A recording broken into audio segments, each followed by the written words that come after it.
This video is brought to you by Thrive Fantasy, proud partners of the Jacksonville Jaguars. Thrive is all about player props for the top tier athletes, so you don't have to spend countless hours of research on sleeper players. The more props you win, the more points you receive. Thrive has given away $4 million in cash prizes and has over $140,000 guaranteed in cash prizes for week 1 of the NFL season. Use the promo code JG9 when you sign up to receive a 100% instant first deposit match up to $100. Download the app or go to thrivefantasy.com. Sign up and prop up today. And now, on with our feature presentation. There are a lot of unwritten rules to trash talk, but this one might be the biggest rule of them all, and it's a fairly good lesson for life in general. If you're going to talk trash, you better be prepared to back it up. If you are going to guarantee a victory, then by the grace of God, you better win that game. If you are out there guaranteeing a victory completely unprovoked, and not only do you lose, but you get the doors blown off, you're going to look absolutely ridiculous and foolish in the process. Seems like pretty good advice in general, right? Well, one team didn't take that advice. One team felt extremely confident in their chances of winning, to the point where just about everyone who spoke to the media that week decided that they were going to use that time to guarantee a victory. The team in question, the Atlanta Falcons. The team they were playing, the two-time defending Super Bowl champion San Francisco 49ers. The end result? An absolute disaster for Atlanta, leading to an embarrassingly bad downward spiral for the team.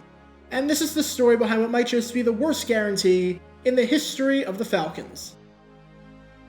Before I talk about the actual game itself and the predictions that came with it, we need some context to understand why this guarantee was so stupid and so ridiculous in the first place. In 1990, the Atlanta Falcons and San Francisco 49ers were rivals with each other, as both teams were in the NFC West and had to play each other twice a year.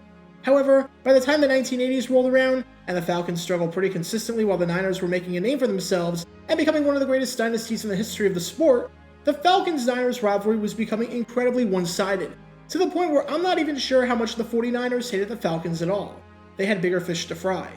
On September 30th, 1984, the 49ers played at Candlestick Park against the Falcons and won 14-5.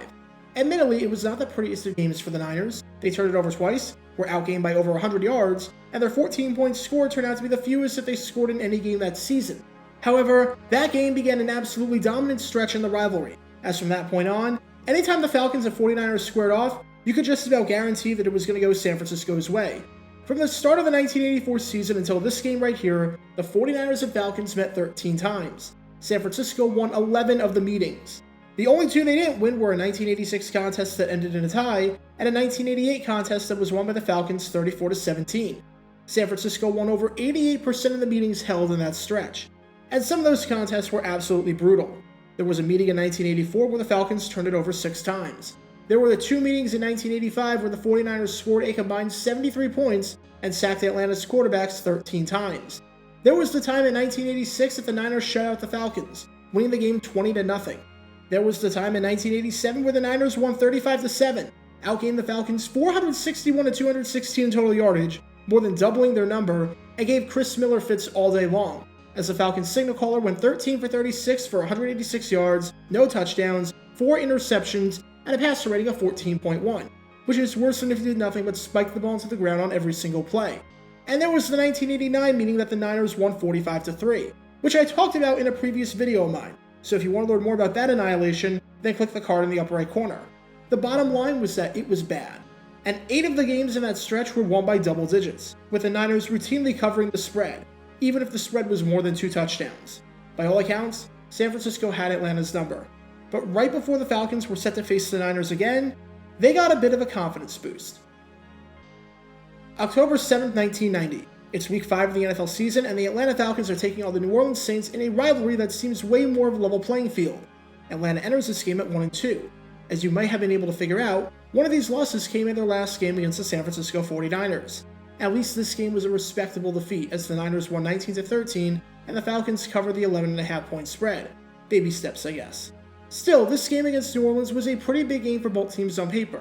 In 1989, of the 10 teams to make the playoffs, none of them had a losing record after 4 games. And from 1984 to 89, of the 60 teams in the postseason, the only one that had a losing record at the quarter pole was the 1988 Philadelphia Eagles. Starting 1-3 would not be ideal for either the Saints or the Falcons, but that's what was on the line in this one. And much like most of the notable games in this rivalry, this was a back-and-forth contest, with not a whole lot separating either side. At no point in the game did either side lead by more than 1 possession. However, with 2 minutes left in the game, The Saints, despite being outgained in total yardage 457 to 293 on the day, and despite having 15 first downs compared to 25 for the Falcons, were leading this one 27 to 21. It was up to Chris Miller and the Falcon offense to find the end zone if they were going to win this one.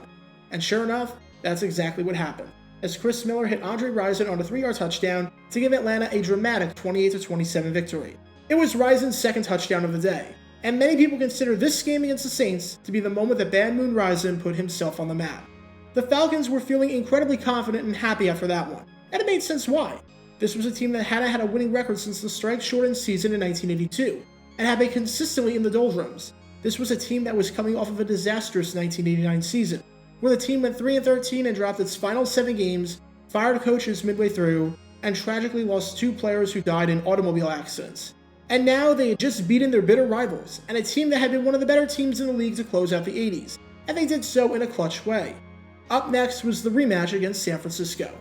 And I think Atlanta took this confidence one step too far. Before I talk about the comments made by the Falcons in the lead up to the game, let's just remind ourselves who the San Francisco 49ers are. This was a team that started off the 1990 season with a 4-0 record. In 1989, they had one of the greatest seasons by any team in the history of the post-merger era when they went 14-2 and won the Super Bowl by curb-stomping their way through the postseason, outscoring their opponents 126-26 in those 3 games. They won each playoff game by an average of 5 possessions, which is absolutely absurd. In 1988, they won the Super Bowl. They had a winning record and a postseason appearance every year since 1983, and had won 4 Super Bowls in the 1980s, with no signs of a letdown being in place to start off the 1990 season. They were the kings of the NFL, and everyone was coming for a piece of that crown. Which is what makes these comments by the Falcons even more ridiculous. Defensive end Tim Green said, straight up and completely unprovoked, "We're going to beat them." Simple as that. Offensive tackle Mike Ken said, "The 49ers have to play their best to have a chance at winning." It seemed like everyone was talking a big game on Atlanta with this guarantee. And the funniest part is that San Francisco was completely unbothered by all of this. It was almost like the little brother trash talking the big brother who's way stronger and better at basketball. As if to say, come on, seriously? Joe Montana said on Ken's comments about the Niners needing to be at their best to even have a shot, he's probably right. Head coach George Seifert said, if I were them, I'd feel upbeat about their chances too. And tight end Brent Jones said, we don't play our games in the newspapers. And with that, we head to Atlanta Fulton County Stadium for this Week 6 matchup between the incredibly overconfident Falcons and the ever-steady, consistently good 49ers. Atlanta talked a big game going into this one, as if this was the moment that they had been waiting for. This was the moment that the Atlanta Falcons, one of the punching bags of football during the latter half of the 1980s, would be the ones doing the punching. This was the moment where the rivalry between the two teams was finally going to even itself out. If only Atlanta played as well as they talked, because on the field, man, this was ugly. When you win so many games in a row against one team, and when you have a one-sided rivalry, often the games can blend in with each other, and you can't remember which one is which. That was definitely not the case here, because most 49er fans who were around at the time remember this game. Because this was the game that Joe Montana and Jerry Rice heard the comments by Atlanta, laughed them off, and took it completely personally. Because from the moment that ball was kicked off, San Francisco had its way with Atlanta, especially from an offensive standpoint. On the very first play from scrimmage, Steve Broussard got the handoff for the Falcons and fumbled it. The ball was recovered by San Francisco, and Broussard, the team's first-round pick that year, would not touch the ball the rest of the game. That play set the tone for the entire contest. 2 plays later, Joe Montana hit Jerry Rice for a 24-yard touchdown to give the Niners a 7-0 lead. Not even 1 minute into the game, and San Francisco had the lead. They would never trail at any point the rest of the way, primarily because no one on the Falcons knew how to stop Jerry Rice and that offense. Rice had a 25-yard touchdown later in the first quarter, a 19-yard touchdown in the second quarter, a 13-yard touchdown in the third quarter, and a 15-yard touchdown in the fourth quarter. If you're doing the math at home, that's 5 touchdowns for Rice. That tied the NFL record for most receiving touchdowns in a game, alongside Bob Shaw's 1950 performance against the Colts and Kellen Winslow's 1981 performance against the Raiders. Anytime you finish a game with 5 touchdowns, 13 receptions, and 225 yards, yeah, that's not a bad day at the office. It was a dominating victory for the 49ers, who won it 45-35. And in reality, the game was not that close, as midway through the fourth quarter, San Francisco led it 45-21, which was a 4-possession game back in 1990 since the 2-point conversion did not exist. Joe Montana finished the game with 6 touchdowns, 476 yards passing, and a passer rating of 119.6. The 49ers dominated in time of possession. holding the ball for 37 out of the game's 60 minutes. The Falcons got nothing going on the ground, picking up just 29 yards all day. This wasn't just a one-sided game.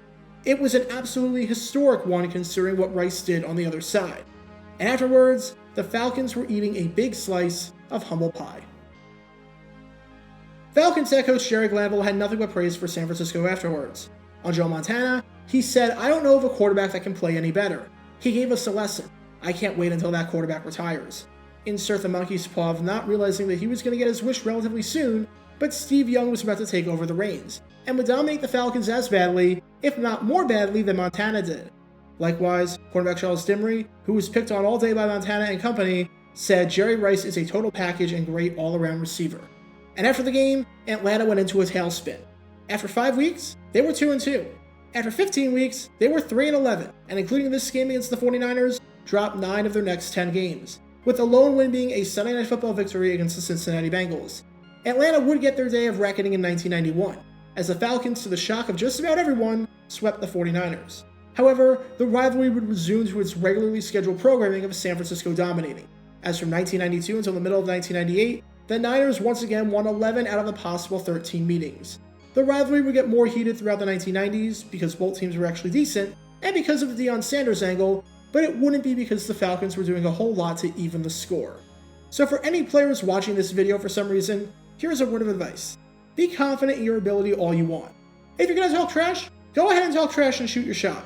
But if you're going to do it, it's probably not a good idea to do it against the two-time defending Super Bowl champion that looks invincible, that has had your number throughout the entire decade, and that is way better than you in every sense of the word. And if you are going to do it, you better not allow the opposition to score 45 points and put up historic numbers offensively. Because if you do, you just look incredibly silly in the process. Get your official Jaguar Gear 9 merchandise by going to jg9shop.com, and be sure to like this video, ring the notification bell, subscribe down below if you haven't already, as it helps the channel out a lot, and be sure to check out Twitch every Wednesday night at 9 p.m. Eastern for your chance to play NFL Trivia and win cash prizes. Link in the description below. If you want to see videos like this condensed down to 60 seconds, then follow me on TikTok at JRGator9 and subscribe to 60-Second NFL History on YouTube. To see highlight videos of players throughout the history of the NFL, subscribe to JG9 Highlights. Also, special thanks to all of our Patreon supporters who help get the channel. Your support is greatly appreciated. See how you can become a patron and request future video topics in the description below.